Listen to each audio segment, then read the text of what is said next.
हर रात काव्या को एक ही शैतानी सपना सताने लगा था।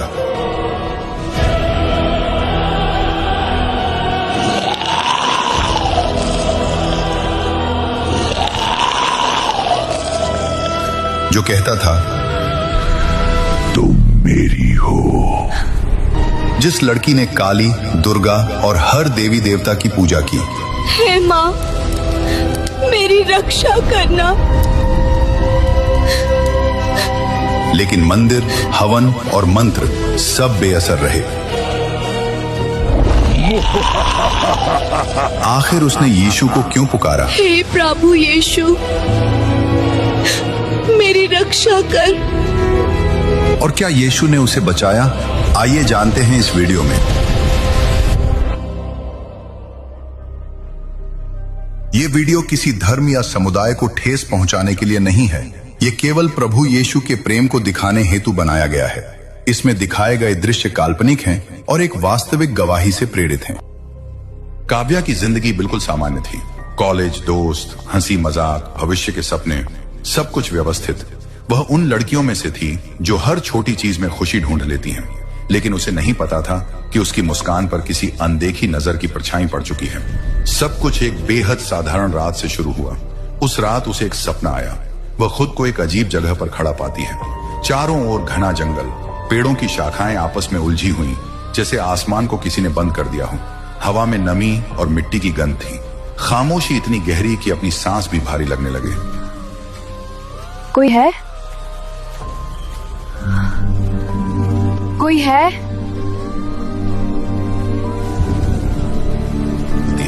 फिर उसे कदमों की आहट सुनाई देती है, धीमी, भारी, जैसे कोई जानबूझकर पास आ रहा हो। पेड़ों के बीच एक लंबी परछाई दिखाई देती है। चेहरा साफ नहीं दिखता, बस धुएं सी बनी आकृति। तुम मुझे पहचानती नहीं, लेकिन मैं तुम्हें जानता हूँ। काव्या पीछे हटती है। मुझे घर जाना है। घर? तुम जहां हो वही तुम्हें होना चाहिए। और अचानक सब धुंधला हो जाता है। काव्या झटके से अपनी बिस्तर पर उठ बैठती है। घड़ी में 3 बजे हैं। वह गहरी सांस लेती है। बस सपना था। लेकिन उस रात के बाद सब कुछ बदलने लगा। अगली रात काव्या बिस्तर पर लेटी हुई थी, आंखें बंद लेकिन नींद हल्की, भीतर डर छिपा हुआ। जैसे ही घड़ी ने 3 बजाए, उसकी आंख खुल गई। कमरे में अंधेरा था, पंखा चल रहा था, सब सामान्य दिख रहा था। फिर उसे महसूस हुआ उसके पैरों के पास बिस्तर हल्का सा दबा। उसका दिल जोर से धड़कने लगा। वह हिलना चाहती थी, लेकिन शरीर जैसे जकड़ गया। धीरे धीरे उसे महसूस हुआ कि कोई ठंडी उंगलियां उसके पैरों के पास सरक रही हैं, जैसे कोई उसकी एड़ी को हल्के से छू रहा हो। फिर टखने तक उसकी सांस अटक गई। वह चीखना चाहती थी, पर आवाज नहीं निकली। वह एहसास बिल्कुल साफ था। कोई अदृश्य स्पर्श उसी क्षण उसे लगा, जैसे कोई उसके पैरों से ऊपर की ओर बढ़ रहा है। गद्दा और गहराई से दबा। उसकी आंखों से आंसू बहने लगे और तभी उसके कान के पास वही धीमी आवाज फुसफुसाई, डरती क्यों हो? उसकी सांस उसके गाल से टकराई, बर्फ जैसी ठंडी। उसे लगा जैसे कोई उसके चेहरे के बेहद करीब है। उसके होंठों के पास हवा भारी हो गई। काव्या ने पूरी ताकत से खुद को झटका। अचानक उसका शरीर खुल गया। वह उठकर बैठ गई। लाइट जला दी। कमरा खाली, लेकिन उसका दिल अभी भी उसी स्पर्श को महसूस कर रहा था। तीसरी रात वह डर के बावजूद सो गई और फिर वही जंगल। इस बार आकृति पहले से पास खड़ी थी। तुम्हें मेरे स्पर्श से डर लगता है? मुझसे दूर रहो। मैं तो बस तुम्हारे पास हूँ जैसे तुम चाहती हो। मैंने तुम्हें नहीं बुलाया। हर अकेलापन, हर अनकहा दर एक पुकार होता है। उसकी कलाई पर हल्का लाल निशान था। अब डर सिर्फ मानसिक नहीं रहा था। दिन में वह सामान्य रहने की कोशिश करती, दोस्तों के साथ हंसती, लेकिन अंदर से टूट रही थी। आईने में कभी कभी उसे लगता जैसे उसके पीछे कोई खड़ा है, पर जैसे ही पलटती कुछ नहीं। एक शाम बालकनी में खड़ी थी, तभी सामने वाली बिल्डिंग की छत पर उसे एक लंबी परछाई दिखी। वह पलक झपकती है, परछाई गायब। उस रात उसने ठान लिया, आज मैं नहीं डरूंगी। लेकिन जैसे ही 3 बजे उसकी आंख खुल गई। इस बार वह हिल सकती थी, लेकिन उसे महसूस हुआ कोई उसके बिस्तर के बिल्कुल किनारे बैठा है। गद्दा धीरे धीरे दबा। उसके पैरों के पास हल्की सी हरकत हुई, फिर बहुत धीमे, जैसे कोई उसके पैरों से ऊपर की ओर झुक रहा हो। उसने कंबल कसकर पकड़ लिया। अचानक उसे अपने होंठों के पास ठंडी हवा का झोंका महसूस हुआ। जैसे कोई उसके चेहरे को बेहद करीब से देख रहा हो। उसकी आंखें खुली थी, लेकिन कमरे में कोई दिखाई नहीं दे रहा था। फिर भी एहसास साफ था। वही आवाज आई, तुम अकेली नहीं हो। काव्या की आंखों से आंसू बह निकले। मुझसे दूर जाओ। कुछ पल सन्नाटा, फिर हल्की हंसी। अभी नहीं, अभी तो शुरुआत है। अचानक सब शांत हो गया। गद्दा सामान्य, हवा सामान्य, लेकिन काव्या के भीतर तूफान उठ चुका था। अब यह सिर्फ एक डरावना सपना नहीं था, यह एक अदृश्य उपस्थिति थी जो उसे छू सकती थी, महसूस हो सकती थी, लेकिन दिखाई नहीं देती थी। और सबसे भयावह बात यह थी, उस परछाई का व्यवहार सिर्फ डराने का नहीं था, वह उसके करीब आना चाहती थी। काव्या की रातें अब उसकी दुश्मन बन चुकी थी। दिन में वह खुद को संभाल लेती, हंसने की कोशिश करती, लेकिन जैसे ही अंधेरा फैलता, उसके भीतर घबराहट का एक साया उतर आता। उसकी माँ ने सबसे पहले बदलाव महसूस किया था। माँ बेहद धार्मिक स्वभाव की थी। सुबह की शुरुआत जय माँ दुर्गा से होती, दोपहर में शिव चालीसा और रात को काली माँ की आरती। घर के मंदिर में हमेशा धूप की खुशबू रहती और घंटियों की आवाज गूंजती। जब उन्होंने देखा कि काव्या की आंखों के नीचे काले घेरे पड़ने लगे हैं और वह रात को चीख कर उठ जाती है, तो उन्होंने इसे सामान्य सपना नहीं माना। ये कोई साधारण बात नहीं है। माँ ने एक रात उसके माथे पर हाथ रखते हुए कहा, मैं माँ दुर्गा से प्रार्थना करूंगी, सब ठीक होगा। अगले ही दिन घर में बड़ा हवन रखा गया। रिश्तेदार बुलाए गए, पंडित मंत्र पढ़ने लगे। घी की आहुति से अग्नि तेज जल रही थी। काव्या हवन के सामने बैठी थी, लेकिन उसका मन कहीं और था। उसे लग रहा था कि कोई उसे घूर रहा है। उसने धीरे से गर्दन घुमाई। कमरे के एक कोने में कुछ पल के लिए उसे लगा जैसे कोई काली परछाई खड़ी है। उसने आंखें झपकाई, वहां कुछ नहीं था। मंत्रों की आवाज तेज होती गई। माँ ने आंखें बंद करके हाथ जोड़े, माँ काली, मेरी बेटी को हर बुरी शक्ति से बचा लेना। काव्या ने भी हाथ जोड़े, पर उसके दिल में अजीब बेचैनी थी, जैसे जंगल की ठंडी हवा फिर उसके आसपास घूम रही हो। उस रात सपना फिर आया। इस बार जंगल पहले से ज्यादा गहरा था। हवा में राख की गंध थी। वह अकेली खड़ी थी। दूर वही आकृति दिखाई दी। तुम मुझे रोकने की कोशिश कर रही हो। तुम असली नहीं हो, सब खत्म हो जाएगा। तुम्हारी माँ बहुत कोशिश कर रही हैं, लेकिन वे नहीं जानती कि मैं कहां से आता हूं। तुम कौन हो? कौन हो तुम? अभी नहीं। वह उसकी कलाई को छूने ही वाला था कि काव्या चीखते हुए जाग गई। सुबह उसकी माँ ने देखा कि उसके हाथ पर हल्का सा लाल निशान है। इस बार निशान पहले से साफ था। माँ का चेहरा सफेद पड़ गया। अब मंदिर चलेंगे, उन्होंने दृढ़ स्वर में कहा। वे उसे एक बड़े दुर्गा मंदिर ले गई। घंटियों की आवाज, भजन, भीड़, सब कुछ सामान्य था। माँ ने काव्या के नाम से विशेष पूजा करवाई। पुजारी ने तिलक लगाया, प्रसाद दिया और कहा, अब चिंता मत कीजिए, देवी की कृपा रहेगी। माँ की आंखों में उम्मीद चमकी। लेकिन उसी रात काव्या को फिर वही एहसास हुआ। इस बार वह सीधे जंगल में नहीं पहुंची। पहले उसे लगा कि वह अपने कमरे में है, फिर धीरे धीरे दीवारें गायब होने लगी। फर्श मिट्टी में बदल गया और कमरा जंगल में बदल गया।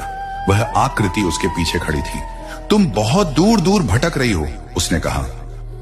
मुझे छोड़ दो। जब से तुमने पहली बार डर महसूस किया, तुमने खुद मुझे बुलाया है। मैंने नहीं बुलाया। वह उसके और करीब आया। हर डर एक निमंत्रण होता है। उसने उसकी गर्दन के पास झुककर फुसफुसाया, और तुम्हारी माँ की प्रार्थनाएं, वे मुझे सिर्फ हंसाती हैं। काव्या का शरीर सिहर गया। अगले कुछ दिनों तक माँ उसे अलग अलग मंदिरों में ले जाती रही। कहीं शिवलिंग पर जल चढ़ाया गया, कहीं काली माँ के चरणों में नारियल फोड़ा गया। एक तांत्रिक के पास भी गई, जिसने काले धागे में कुछ बांधकर काव्या के हाथ में पहना दिया।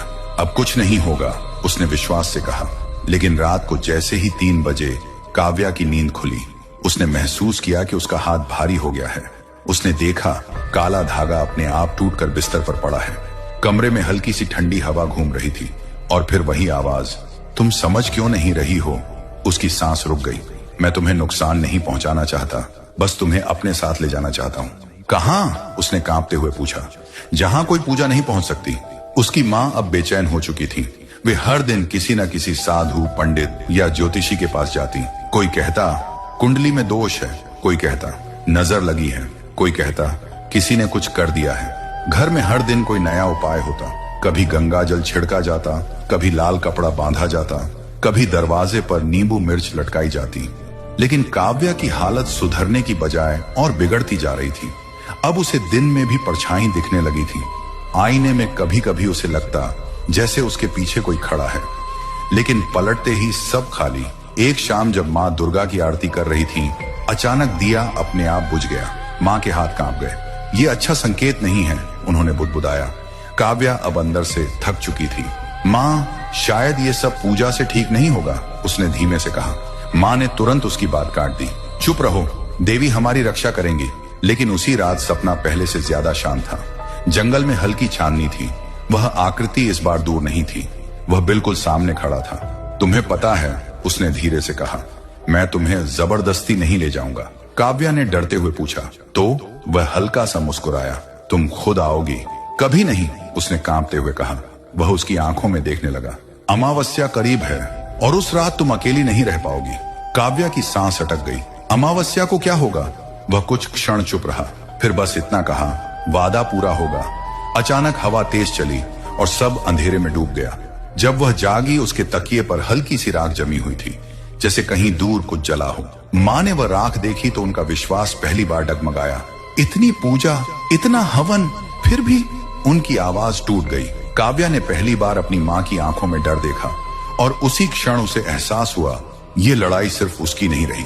कुछ ऐसा था जो हर प्रार्थना, हर मंत्र, हर प्रयास के बावजूद और मजबूत होता जा रहा था। काव्या की हालत दिन ब दिन बिगड़ती जा रही थी। उसकी माँ ने शायद ही कोई ऐसा मंदिर छोड़ा हो जहां वे उसे लेकर न गई हों। एक शाम घर में अजीब सी खामोशी थी। लगातार पूजा पाठ और भाग दौड़ के बाद माँ थक चुकी थी। उन्होंने टीवी चला दिया, शायद मन बहलाने के लिए। काव्या अपने कमरे से बाहर आई। उसका चेहरा पीला पड़ चुका था। आंखों में नींद नहीं, बस डर था। टीवी पर एक कार्यक्रम चल रहा था। एक साधारण से कपड़ों में खड़ा व्यक्ति लोगों को संबोधित कर रहा था। उसकी आवाज शांत थी, लेकिन उसमें अजीब आत्मविश्वास था।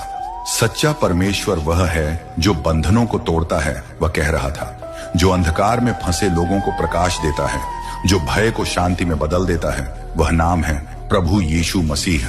माँ ने रिमोट उठाकर चैनल बदलना चाहा, लेकिन न जाने क्यों उनका हाथ रुक गया। टीवी पर कुछ लोग अपनी गवाही दे रहे थे। एक महिला कह रही थी, मैं हर मंदिर, हर दरगाह गई, पर मेरी रातें डर से भरी रहती थी। फिर किसी ने मुझे यीशु के बारे में बताया। मैंने प्रार्थना की और मुझे शांति मिली। काव्या के कदम जैसे जमीन में जम गए। उसकी सांस धीमी हो गई। उसे लगा जैसे कोई उसके भीतर हलचल कर रहा है। पादरी फिर बोले, डर किसी स्थान या वस्तु से नहीं जाता, डर जाता है जब सत्य भीतर आता है। यीशु ने कहा, सत्य तुम्हें स्वतंत्र करेगा। काव्या का दिल तेज धड़कने लगा। उसे याद आया जंगल, वह परछाई, वह आवाज जो कहती थी कि कोई पूजा उसे रोक नहीं सकती। माँ ने धीरे से कहा, आजकल ये लोग हर जगह अपने धर्म की बातें फैलाते हैं। काव्या ने पहली बार टीवी से नजर हटाकर माँ की ओर देखा। माँ, ये कौन है? माँ कुछ क्षण चुप रही। ये ईसाई धर्म के लोग हैं, यीशु को भगवान मानते हैं। क्या वो सच में लोगों को ऐसे डर से मुक्त कर सकते हैं? काव्या की आवाज बहुत धीमी थी। माँ ने तुरंत जवाब नहीं दिया। उनके चेहरे पर थकान और उलझन साफ दिख रही थी। बेटा, हमारे देवी देवता सब कुछ कर सकते हैं, हमें बस विश्वास रखना चाहिए। लेकिन काव्या के मन में पहली बार एक नया सवाल उठा था। उस रात जब वह सोने गई, उसके मन में पादरी के शब्द गूंज रहे थे, सत्य तुम्हें स्वतंत्र करेगा। जैसे ही 3 बजे उसकी आंख खुली, कमरे में वही ठंडी हवा फैली हुई थी। वह हिलने की कोशिश करती है, लेकिन शरीर भारी हो जाता है। धीरे धीरे अंधेरा कमरे के कोने से फैलने लगता है। वही आकृति उभरती है। तुमने कुछ नया सुना आज? उसकी आवाज में हल्की मुस्कान थी। काव्या का दिल कांप उठा। तुम्हें कैसे पता? तुम जो भी सोचती हो, जो भी सुनती हो, वह सब मुझसे छुपा नहीं है। वह उसके करीब आया। तुम्हें लगता है कोई और तुम्हें मुझसे छुड़ा लेगा? काव्या की आंखों में आंसू आ गए। मैं बस आजाद होना चाहती हूँ। वह कुछ पल उसे घूरता रहा, फिर बोला, आजादी की कीमत होती है। अचानक कमरे की दीवारें गायब होने लगी और वह फिर उसी जंगल में खड़ी थी। लेकिन इस बार जंगल में कहीं दूर हल्की सी रोशनी दिखाई दे रही थी, बहुत छोटी लेकिन साफ। उसने पहली बार उस रोशनी को देखा। वहां मत देखो, आकृति की आवाज अचानक कठोर हो गई। काव्या ने महसूस किया कि वह रोशनी उसकी ओर बुला रही है।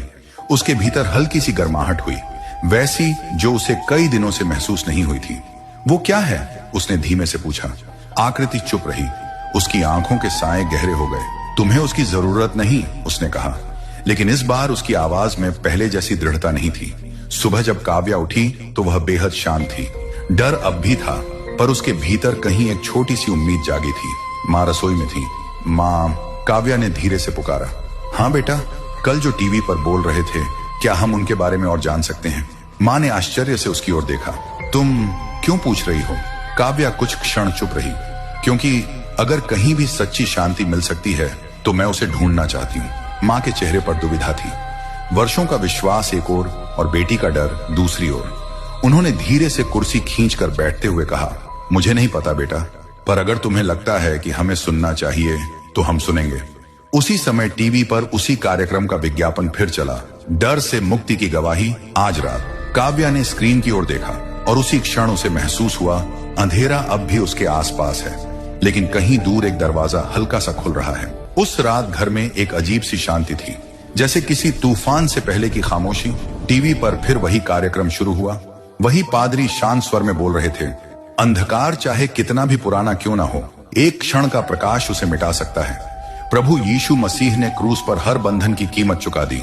जो उन पर विश्वास करता है वह भय से मुक्त होता है। काव्या की आंखें स्क्रीन पर टिकी थीं। उसके भीतर कई दिनों से जमा डर, थकान और निराशा जैसे एक साथ उमड़ पड़े। पादरी आगे बोले, अगर आज रात कोई ऐसा है जो अदृश्य बंधनों में जकड़ा है, तो अभी अपने कमरे में जहां भी हो सच्चे मन से पुकारो। कहो, प्रभु यीशु मुझे बचाइए, और देखो प्रकाश अंधकार को कैसे हटाता है। काव्या का गला सूख गया। उसने माँ की ओर देखा। माँ चुप थी। उनके चेहरे पर संदेह भी था और उम्मीद भी। इतने महीनों की पूजा, हवन, भटकाव, लेकिन बेटी की हालत में कोई सुधार नहीं। काव्या धीरे से बोली, माँ, अगर सच में कोई हमें बचा सकता है तो क्या हमें कोशिश नहीं करनी चाहिए? माँ ने गहरी सांस ली। मैंने हमेशा तुम्हें सिखाया है कि विश्वास सच्चा होना चाहिए। अगर तुम्हारा दिल कह रहा है तो प्रार्थना करो। काव्या अपने कमरे में चली गई। रात गहरी हो चुकी थी। वह बिस्तर पर बैठी आंखें बंद की। दिल जोर से धड़क रहा था। प्रभु यीशु, अगर आप सच में हैं, अगर आप सच में बंधन तोड़ सकते हैं तो मुझे बचाइए। मैं थक चुकी हूँ, मुझे शांति चाहिए। उसकी आंखों से आंसू बहने लगे। घड़ी ने 3 बजाए। कमरे का तापमान अचानक बदल गया। वही ठंडी हवा, वही भारीपन। काव्या की आंख खुली और वह फिर उसी जंगल में खड़ी थी, लेकिन आज कुछ अलग था। उसके भीतर डर के साथ साथ एक अजीब साहस भी था। पेड़ों के बीच से वही आकृति बाहर आई। इस बार उसका चेहरा पहले से ज्यादा साफ दिख रहा था, पर इंसानी नहीं। आंखें गहरी काली, त्वचा जैसे राख से बनी हो। तुमने मुझे धोखा दिया, उसकी आवाज में गुस्सा था। काव्या कांपी, लेकिन भागी नहीं। मैंने किसी को नहीं बुलाया, मैंने बस मदद मांगी है। वो हंसा, पर उसकी हंसी में क्रोध था। मदद? तुम सोचती हो कोई तुम्हें मुझसे छुड़ा सकता है? काव्या को पादरी के शब्द याद आए। सत्य तुम्हें स्वतंत्र करेगा, उसने कांपती आवाज में कहा। लिखा है, जो प्रभु के नाम को पुकारेगा वह उद्धार पाएगा। आकृति एक पल को रुक गई। उसके चारों ओर का अंधेरा जैसे भारी हो गया। चुप रहो, वह गरजा। तुम्हें उस नाम का अधिकार नहीं। काव्या का दिल जोर से धड़क रहा था। मैं प्रभु यीशु मसीह पर विश्वास करती हूँ, वही सच्चा परमेश्वर है। तुम मुझे छू नहीं सकते। अचानक जंगल की जमीन हिलने लगी। पेड़ झुक गए। हवा तूफान में बदल गई। वह आकृति उसके करीब झपटी। तुम मेरी हो, तुम्हारा डर, तुम्हारी आत्मा, सब मेरा है। उसने काव्या की कलाई पकड़ ली। इस बार पकड़ पहले से कहीं ज्यादा मजबूत थी। दर्द असहनीय था। काव्या घुटनों पर गिर पड़ी। प्रभु यीशु, मेरी सहायता कीजिए, उसने पूरी ताकत से पुकारा। अचानक अंधेरे के बीच एक तेज रोशनी चमकी। पहले हल्की, फिर और तेज, इतनी की आंखें खुली रखना मुश्किल हो गया। वह आकृति पीछे हट गई। उसकी पकड़ ढीली पड़ने लगी। नहीं, उसकी आवाज बदल गई थी। अब उसमें घबराहट थी। रोशनी और पास आई। वह सिर्फ प्रकाश नहीं था, उसमें शांति थी, गर्माहट थी, सामर्थ्य था। काव्या ने महसूस किया जैसे उसके कंधों से कोई भारी बोझ उतर रहा हो। आकृति चीख उठी, ये संभव नहीं, ये मेरा अधिकार है। रोशनी उसके चारों ओर फैल गई। जंगल का अंधेरा पीछे हटने लगा। पेड़ जो पहले डरावने लग रहे थे अब स्थिर खड़े थे। आकृति पीछे हटती गई। उसकी त्वचा जैसे जलने लगी हो। धुएं की लकीरें उठने लगी। तुम्हारा यहाँ कोई अधिकार नहीं, एक शांत पर शक्तिशाली स्वर गूंजा। काव्या ने उस स्वर को सुना। शब्द नहीं, पर अर्थ साफ था। अचानक उसे लगा जैसे कोई उसके सामने खड़ा है, पूरी तरह प्रकाश में लिपटा हुआ। चेहरा स्पष्ट नहीं, पर उपस्थिति अत्यंत पवित्र और शक्तिशाली। आकृति जमीन पर गिर पड़ी। नहीं, यह समाप्त नहीं हुआ, वह चीखती रही, लेकिन रोशनी और तेज हो गई। एक अंतिम चीख के साथ वह अंधेरा धुएं में बदल गया और फिर कुछ भी नहीं बचा। जंगल धीरे धीरे गायब होने लगा। काव्या ने महसूस किया कि वह जमीन पर नहीं बल्कि जैसे किसी शांति की गोद में है। उसके भीतर पहली बार सुकून था, डर गायब था। जब उसकी आंख खुली वह अपने कमरे में थी। कमरा शांत था, हवा सामान्य थी। घड़ी में 3:05 हो रहे थे। उसने अपने हाथ को देखा, कोई निशान नहीं। उसने गहरी सांस ली और उसे महसूस हुआ कि कमरे में वही गर्माहट अब भी मौजूद है। सुबह वह माँ के पास गई। माँ ने उसकी आंखों में कुछ अलग देखा। क्या हुआ? उन्होंने चिंतित होकर पूछा। काव्या की आंखों में आंसू थे, पर इस बार डर के नहीं। माँ, मैं आजाद हूँ। उसने सारी बात बताई। माँ चुपचाप सुनती रही। उनके चेहरे पर आश्चर्य, फिर राहत, फिर भावुकता। मैंने इतने मंदिरों में माथा टेका, इतने हवन करवाए। माँ की आवाज भर्रा गई। लेकिन अगर सच में तुम्हें शांति मिली है तो मैं भी उस सत्य को जानना चाहती हूँ। काव्या ने उनका हाथ थाम लिया। माँ, चलिए हम साथ मिलकर प्रभु यीशु पर विश्वास करें। दोनों ने उसी कमरे में घुटनों पर बैठकर प्रार्थना की। प्रभु यीशु, हम आपको अपना उद्धारकर्ता मानते हैं। आपने हमारी बेटी को मुक्त किया। अब हमारे घर में आपका प्रकाश रहे। उस क्षण घर के भीतर एक अनोखी शांति उतर आई। अब रात का डर नहीं था।